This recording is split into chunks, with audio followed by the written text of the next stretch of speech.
Right, welcome ladies and gents. Star Trek Starfleet Academy has been review bombed. Have you heard about this? Have you seen this? Apparently it's been review, but it's not. It's not been review bombed. People have watched it and gone, this is terrible. Like, it's not a good show. But, understandably, you know, the mainstream has to come out, toe the party line, as it were. And this is why we get articles such as this. New Star Trek TV series, immediately review bombed on IMDb and Rotten Tomatoes, and it was sadly inevitable.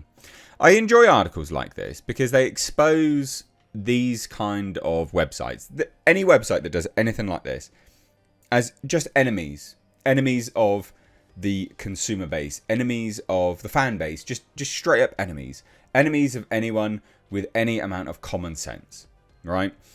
It's one of those things that they're so quick to claim review bombing when it's negative.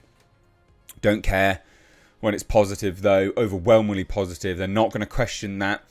And therein lies, you know, a logical inconsistency, right? It's just so disingenuous. It's painfully obvious what they're doing. They're running cover for Paramount. And at the end of the day, nothing improves when you do stuff like this. It is... I mean, you can like it, but it is objectively shit. It is objectively not really Star Trek. And to not call that out, to not review that honestly, again, if you actually like it, be my guest, whatever. But if you dislike it and you're not reviewing that honestly, then you're doing yourself a disservice because nothing ever is going to improve. So I just thought this was funny and I wanted to talk about it.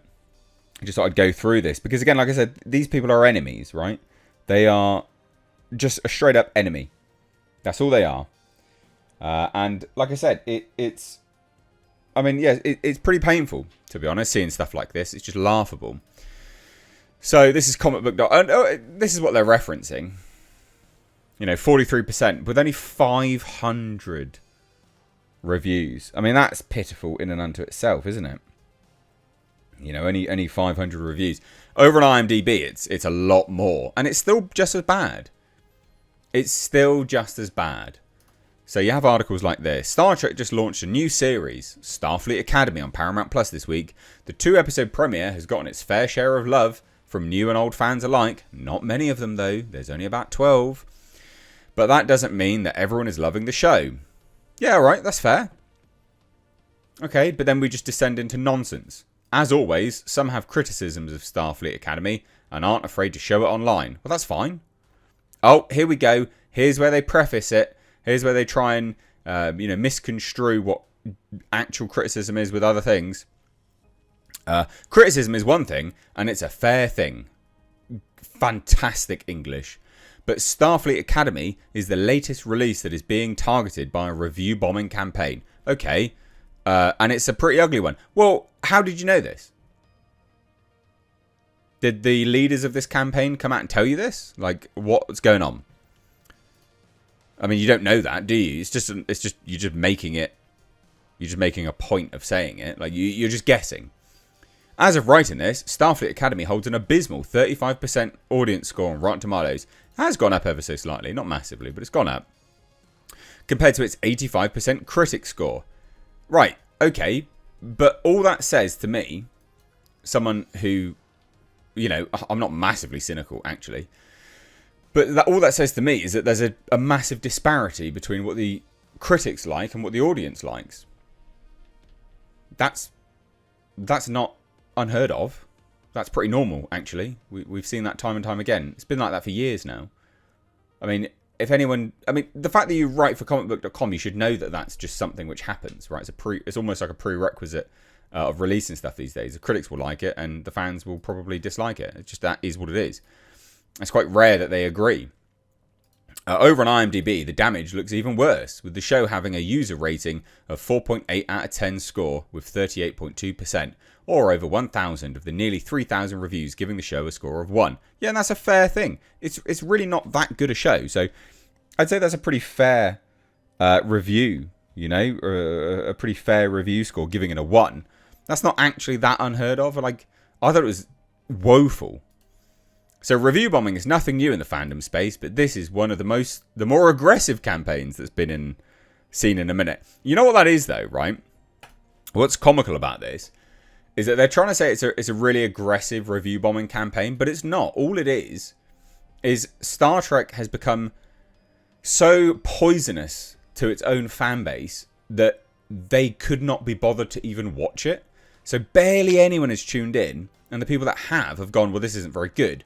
So if you have an overwhelmingly small proportion of people watching your show, right, the higher, and it's not very good to begin with, you're going to get a high, well, you're just going to get more negative reviews, aren't you, right? You've distanced the audience so much that they don't like your product anyway. You've lost all the goodwill from the audience.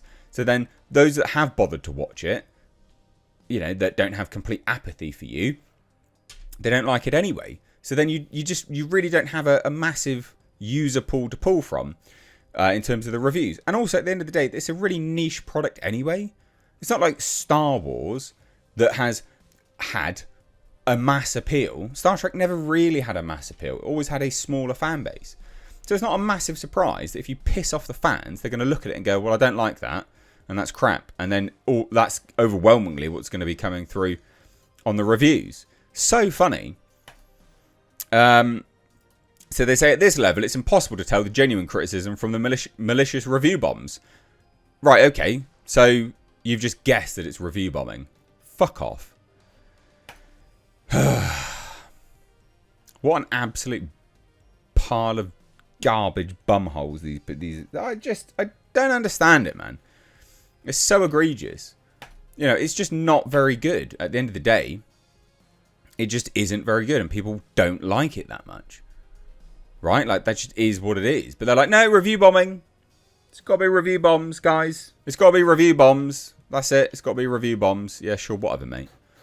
So I just thought this was funny. You know, the reviews are kind of going up, but then you also have stuff like this. William Shatner responds to Stephen Miller saying Paramount Plus should just give Star Trek to William Shatner because it's pathetic and gone woke. It's quite comical, really, to be honest.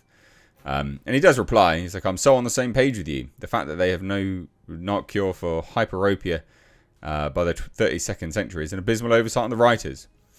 Also, they need to up the budget because I'm sure that a well-oiled organisation like Starfleet, what does this say, in the distant future, could afford more than one pair of glasses for at least the hyperopic bridge crew. Amazing. I sure. It's funny. But there you go. It's just not very well liked. It's not a surprise.